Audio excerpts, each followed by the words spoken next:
Hello friends, నేను మీ చైతవ్యాంశి. ఈరోజు నేను బోనాలకు వెళ్ళిన హైదరాబాద్లో అడ్డగుట్ట బోనాలు. సో నల్లపోచమ్మ బోనాలు చేస్తున్నారు. మా చిన్నత్త వాళ్ళు పిలిస్తే వెళ్ళినాము. మేము ఫుల్ ఎంజాయ్ చేసినాము. బాగా దేవుడి దర్శనం చేసుకున్నాము, బోనం చేసినాము. ఇంకా నైట్ టైంలో డ్యాన్స్లు బాక్స్లు అన్నీ పెట్టేసిండ్రు. మంచిగా డ్యాన్స్ చేసినాం. మా అత్తయ్య వాళ్ళు, మా వదినలు, మా వరదళ్ళు అందరం కలిసి మంచిగా ఎంజాయ్ చేసినాము. నేను చాలా వరకు వీడియో తీయడం మిస్ అయినా అండి. ఎందుకంటే పనులు ఉంటాయి కదా, నాకు మళ్ళీ వీడియో తీయడానికి కూడా కొంచెం ఇబ్బంది అయింది. అందరు పనులలో ఉండిపోయారు. నేను, మా ఆయన డ్యాన్స్, ఇంకా మా మరిది, మా వదినలు అందరం కలిసి డ్యాన్స్ చేసినాం. ఫ్యామిలీ మొత్తము చాలా ఎంజాయ్ చేసినాము. హైదరాబాద్లో నేను ఫస్ట్ టైం బోనాలకు వెళ్ళినా అండి. స్పెషల్గా ఉంటుంది, బాగుంటుంది హైదరాబాద్ బోనాలు అంటే అని అందరూ అంటుంటారు. కానీ ఏంటంటే మనం ఎంత స్పెషల్గా చేసుకుంటే అంత బాగుంటుంది. మనకి ఎంత ఎంజాయ్మెంట్ చేసుకుంటే అంత బాగుంటుంది. బోనాలు అయ్యి, దర్శనం అయ్యి, మా డ్యాన్స్లు అయ్యి అన్నీ వేసి వండుకొని తినేసరికి నైట్ 11 అయింది.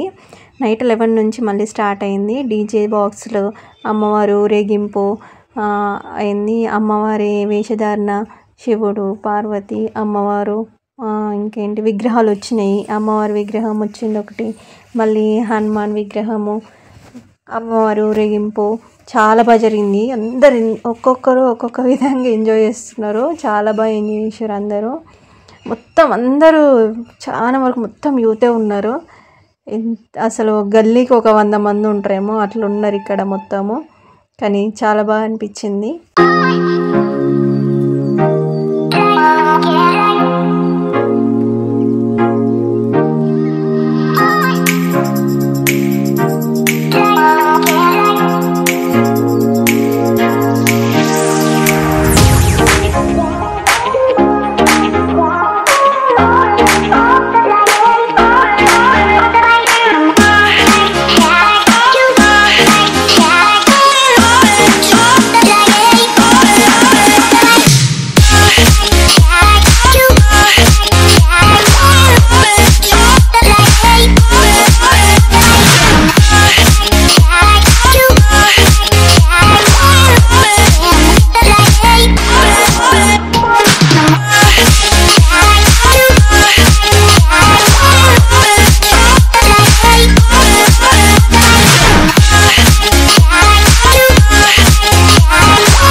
నా వీడియో మీకు నచ్చినట్లయితే లైక్ చేయండి, షేర్ చేయండి, సబ్స్క్రైబ్ చేసుకోండి చైతవ్యాంశి channel. Thank you so much for watching.